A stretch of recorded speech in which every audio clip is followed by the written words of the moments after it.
अभी तक हम लोगों ने इंटीजर्स क्या है, किसे कहते हैं, इंटीजर्स कितने प्रकार के होते हैं, उसके बाद हमने देखा कि इंटीजर्स को कैसे ऐड करते हैं। ठीक है, अब जो ऐड करते हैं थोड़ा उसके गुण के बारे में जान लें, उसके कैरेक्टर के बारे में जान लें, तो हम लोग पढ़ेंगे।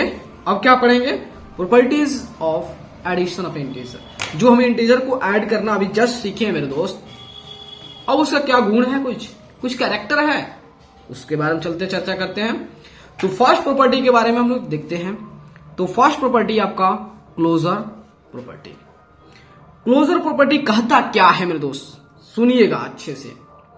कहता है कि भाई अगर आप दो इंटीजर लेते हो और उसको ऐड करते हो, कोई भी दुनिया का कोई भी दो इंटीजर उठाइए, और जब आप उसे ऐड करोगे डेफिनेटली जो है उसका रिजल्ट क्या आएगा, इंटीजर आएगा। यह क्लोजर प्रॉपर्टी कहता है। लेकिन अगर आमतौर की बात करोगे, दुनिया का दो नहीं कितनों भी इंटीजर ले लो, अगर आप उसको ऐड करोगे डेफिनेटली उसकी सम, उसकी रिजल्ट जो है आपको इंटीजर मिलेगा। तो भले ही आपको प्रॉपर्टी में लिखा हुआ है दो इंटीजर सम इंटीजर मिलता है, लेकिन जनरली मैं बोलूं अगर आप दो या हजार कितनों भी इंटीजर को ऐड करोगे तो उसका सम जो है गारंटी के साथ इंटीजर ही मिलेगा। समझ गए? तो चलिए थोड़ा एग्जांपल की हेल्प से समझना चाहिए इसको, ताकि अच्छा से अपना इस पे पकड़ हो जाए। मान लो देखो भाई, ये 5 क्या है, इंटीजर है। 4 क्या है, इंटीजर। इसको ऐड करो तो 5 + 4 क्या आ गया, 9। भाई 9 तो क्या है, इंटीजर है। ठीक है, -5 + 4 इसको ऐड करिए तो कितना आ गया, -1 क्या है, इंटीजर है। चलो भाई 5 - 5 क्या आ गया, 0 क्या है, इंटीजर। इसका मतलब भाई हम कोई भी दो इंटीजर इसको ऐड करना था, -5 लेते हैं 0, इसको -5 लेते हैं, क्या अच्छा रहेगा क्योंकि ऐड कर रहा हूं एडिशन। तो देखिए -5 and +5 0 आ गया। इसका मतलब भाई है कि दुनिया का हम कितनों भी इंटीजर ले लें, अगर उसको ऐड करते हैं तो उसकी रिजल्ट जो है हमेशा इंटीजर ही आएगा। हाँ, तो हम कंफर्म कहोगे कि बहुत सारे ऐड करने के बाद हमें पता चला कि अगर हम इंटीजर से ऐड करते हैं तो उसका सम जो, उसका रिजल्ट जो है हमेशा क्या मिलेगा, इंटीजर मिलेगा। समझ गए? अब इसका सेकंड प्रॉपर्टी कहता है कॉम्यूटेटिव लॉ। क्या कहता है भाई, देखो कहता है अगर आपके पास दो इंटीजर है तो अगर उसको ऐड करना है तो आप अचंभे में थोड़ा पड़ जाएंगे कि हम किसको किसके साथ ऐड करें। सुनिएगा मेरे बात को, सुनिएगा मेरे दोस्त। अगर अपन के पास दो इंटीजर है और उस दो इंटीजर को ऐड करना है, तो अगर आप नहीं जानते ऐड करने के बारे में, कुछ रूल नहीं जानते हो, तो कुछ पल के लिए आप अचंभे में पड़ जाओगे भाई हम किसके किसके साथ ऐड कराएं कि रिजल्ट जो है हमारा सही आएगा। तो ये प्रॉपर्टी ही बताता है भाई आप किसी को किसी के साथ ऐड करा दो, उसका रिजल्ट जो था हर केस में सेम आएंगे। चलिए ये क्या होता है इस पे भी थोड़ा चर्चा कर लेते हैं। जैसे 5 हो गया एंड 4 हो गया, इस दो इंटीजर को अपन ने ऐड करना। चलो भाई हम क्या करते हैं, 5 में जो होता है 4 को ऐड करते हैं। 5 में 4 को क्या हो गया, 9। अब कहते भाई सुनो ना, अब 4 में 5 को ऐड कितना आ गया, 9 आ गया ना। -3 and 4, -3 में 4 को ऐड कराते हैं, कितना आ गया, 1। 4 में -3 का ऐड कराते हैं, क्या आ गया, 1 आ गया ना। इसका मतलब जो है इस प्रॉपर्टी से जो होता है ये बात क्लियर हो जाती है कि अगर अपन के पास जो होता है दो इंटीजर है तो हम किसी को किसी में ऐड कर सकते हैं। ऐड करने में कोई झंझट नहीं है, वो आगे किस में लोचा है, सब्ट्रैक्शन में है, मैं आप वहां पे डील करेंगे। लेकिन जो है अगर अपन के पास दो इंटीजर अगर ऐड करने को बोल दिया तो हम थोड़ा भी संकोच नहीं करेंगे, किसी को किसी के साथ ऐड कर देंगे, हर केस अपना रिजल्ट जो है सेम आएगा।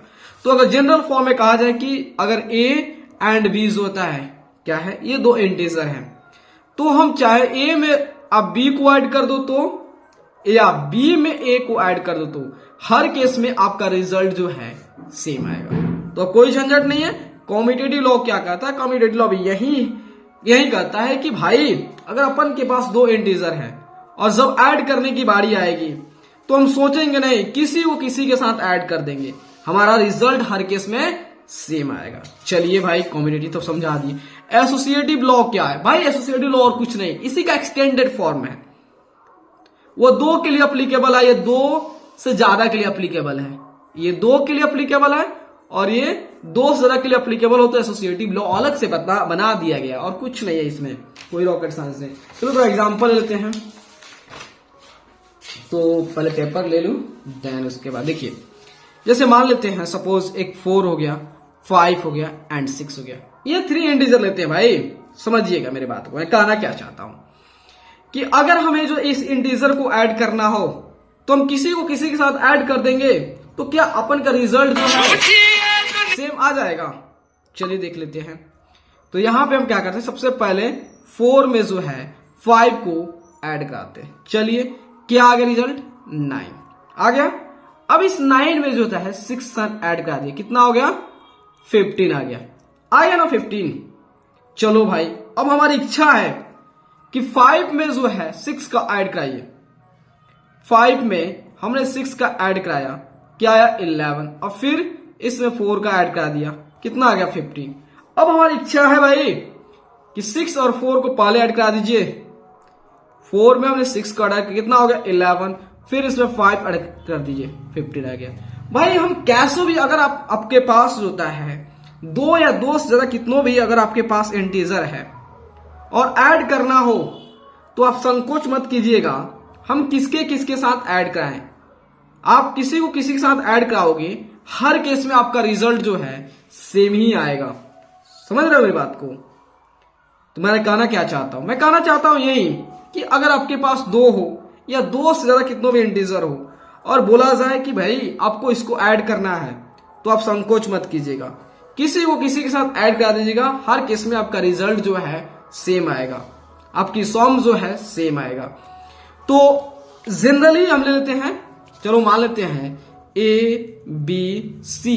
अगर अपन के पास होता है 3 इंटीजर है तो हम चाहे ए में जो होता है बी को ऐड कराएं और जो सम आएगा उसमें सी के साथ ऐड करा दे, या हम सोचते हैं कि ए को पहले निकाल दे और पहले बी और सी को ऐड कराए, तो हर केस में आपका रिजल्ट सेम है।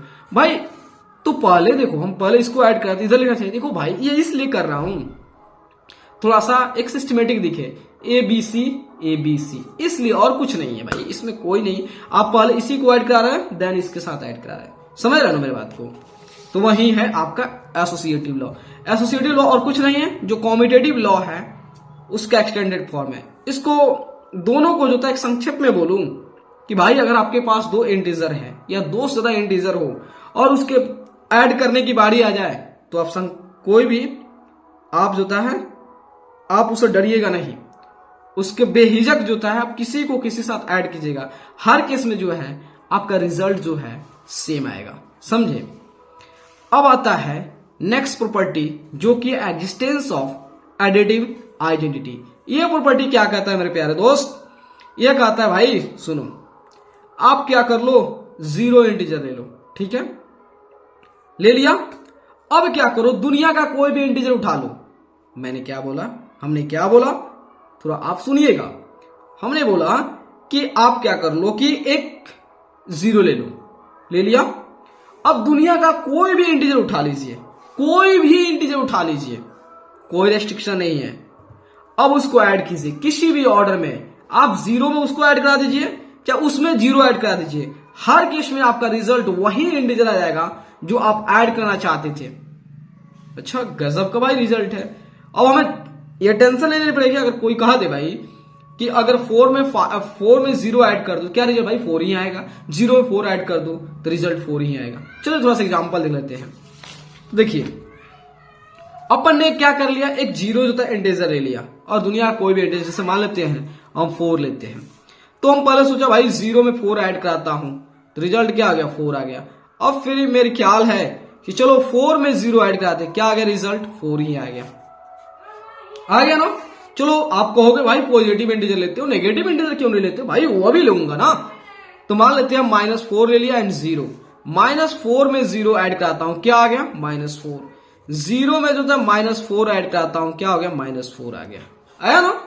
इसका मतलब जो है अगर हम 0 ले ले और कोई दुनिया कोई भी इंटीजर ले ले और उसको किसी भी ऑर्डर में ऐड कराएं, या आप 0 में उसको ऐड कराएं या उसमें 0 ऐड कराएं, हर केस में आपका वही इंटीजर आ जाएगा। तो कहा गया भाई जीरो जो है ना, अपना कोई छाप जो है, कोई अपना असर जो है उस इंटीजर पर नहीं छोड़ पा रहा है। इस जीरो से कोई फर्क ही नहीं पड़ रहा है। तो कह भाई चल तू भाई, कोई तुमसे फर्क पड़ने वाला नहीं है, तुम्हारा नाम जो है हम प्यारे लाल रख देते हैं, जो कि उसको लोग दुनिया प्यार से कहेगी, आपको एडिटिव आइडेंटिटी कहेगी। ठीक है, तो जीरो कहा गया भाई, ये क्या है, एडिटिव आइडेंटिटी कहा गया। ठीक है, क्योंकि जीरो से भाई कोई इफेक्ट ही नहीं पड़ रहा था। आप जीरो में कोई इंटीजर ऐड कर लो या इंटीजर में जीरो ऐड कर लो, हर केस में आपका वही इंटीजर मिल जाता था। इसलिए कहा जीरो तुमसे कोई किसी पे इफेक्ट ही नहीं पड़ रहा है, कोई तुम कहीं जाओ आओ कोई असर ही नहीं पड़ता है। तुम्हारा अलग नाम से रख देता हूं एडिटिव आइडेंटिटी। तुम आइडेंटिटी हो लेकिन जीरो के आप ऐड में आए हो तो तुमको एडिटिव आइडेंटिटी के नाम से पुकार लेते हैं। अगर मल्टीप्लाई के रूप में आते तो कोई दूसरा और होता तो उसको अलग नाम मल्टीप्लिकेटिव आइडेंटिटी के नाम से पुकारते हैं। लेकिन ये जीरो जो है एडिशन में आया हुआ है, ऐड करने में, तो जीरो को क्या कहते हैं, एडिटिव आइडेंटिटी फॉर एडिशन के लिए आया। ठीक है, तो देखिए मान लेते हैं आप जनरल फॉर्म ले कि दुनिया का कोई भी इंटीजर ले लीजिए ए और एक जीरो ले लीजिए। ठीक है, अब ए में जो होता है जीरो ऐड कराए तो, या जीरो में ए ऐड कराए तो रिजल्ट हमेशा ए आएगा। समझे, इसका जनरल फॉर्मेट है। अब आता है एक्सटेंस ऑफ एडिटिव इनवर्स। ये क्या होता है भाई, ये कुछ और नहीं है भाई। दुनिया का क्या करो, आप अपने इच्छा से जो है भाई, अपने इच्छा से कोई भी इंटीजर सेलेक्ट कर लो। आप चाहो तो पॉजिटिव ले लो, आप चाहो तो नेगेटिव ले लो, कोई भी एक इंटीजर ले लो। ले लिया, अब क्या करना मेरे दोस्त, उसका जस्ट अपोजिट ले लियो। अगर पॉजिटिव लिए हो तो उसका नेगेटिव ले लीजिए, नेगेटिव लिए हो तो उसका पॉजिटिव ले लीजिए। अब क्या करना है आपको, दोनों को अब जिस तरह चाहे ऐड कराना हो ऐड कराइए। तो आप पाएंगे, आप देखेंगे कि रिजल्ट जीरो आ गया। इसका मतलब भाई दोनों कटपिट के मर गया सब। इसका मतलब मैथमेटिशियन साहब कहा कि दोनों अपने आप में कटपिट के मर जा रहा है। रिजल्ट क्या दे रहा है, जीरो दे रहा है, कोई वैल्यू नहीं दे रहा है, जीरो आ रहा है, शून्य आ रहा है, अंडा आ रहा है। तो मैथमेटिशियन साहब ने बोला कि भाई चलो ये दोनों एक दूसरे क्या होंगे, एडिटिव आइडेंटिटी। कोई भी उसमें -1 से मल्टीप्लाई कर दोगे तो दूसरा मिल जाएगा, उसमें -1 से मल्टीप्लाई कर दोगे तो फर्स्ट वाला मिल जाएगा, कोई दिक्कत नहीं है। तो चलिए इसको समझते हैं। तो यहां देखिए, मान लेते हैं सपोज जो है हम 4 ले लिया। इस 4 का जो है आप अपोजिट कहे तो, या जो है नेगेटिव कहे तो, या इसको एडिटिव जो है एडिटिव इनवर्स कहे तो इसका जो एडिटिव इनवर्स 4 क्या हो जाएगा, -4।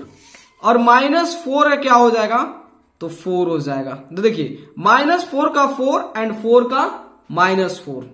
तो चलिए हम 4 लेते हैं तो इसका एडिटिव इनवर्स क्या हो जाएगा, -4। इसको ऐड करा दीजिए, 4 + -4 0 आ गया।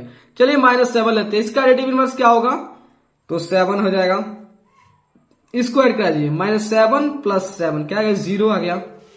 या आप चाहें तो 7 + -7 क्या है, रिजल्ट 0 आ गया। तो ये दोनों जो है, जैसे मान लेते चलिए अब जनरल फॉर्म लेते हैं।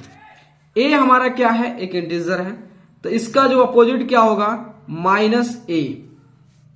होगा। -a का अपोजिट क्या होगा, a हो जाएगा। तो ये दोनों जो है एक दूसरे क्या है, ये दोनों एक दूसरे के एडिटिव इनवर्स है, एडिटिव इनवर्स। समझे, तो वही कह रहा है कि द अपोजिट ऑफ इंटीजर, ए का अपोजिट क्या हो जाएगा, -a। आप अपोजिट कहिए, नेगेटिव कहिए या एडिटिव इनवर्स कहिए, सब बातें सेम है। अगर आप इंटीजर और उसके अपोजिट को ऐड करोगे तो भाई जाहिर सी बात है रिजल्ट 0 ही आएगा। दोनों क्या है, एक दूसरे के एडिटिव, -a का एडिटिव इनवर्स a और a का एडिटिव इनवर्स होता है a का एडिटिव इनवर्स -a। ठीक है, तो ये भी अपना पांचों पढ़ लिया। अब आपका नेक्स्ट देखते हैं, नेक्स्ट क्या है। चलिए तो देखिए पांचों जो प्रॉपर्टी है हमने बहुत अच्छे से पढ़ा कि क्लोजर प्रॉपर्टी क्या होता है, कॉम्यूटेटिव लॉ क्या होता है, एसोसिएटिव लॉग क्या होता है, एक्सटेंस ऑफ एडिटिव आइडेंटिटी क्या होता है, एक्सटेंस ऑफ एडिटिव इनवर्स क्या होता है, हमने बहुत अच्छे से पढ़ा। यहाँ तक हमें कोई दिक्कत नहीं हुआ। तो देखो दोस्त, अगर आप लोगों को वीडियो अच्छा लगे तो लाइक, सब्सक्राइब, शेयर जरूर कीजिएगा। Thank you my friends.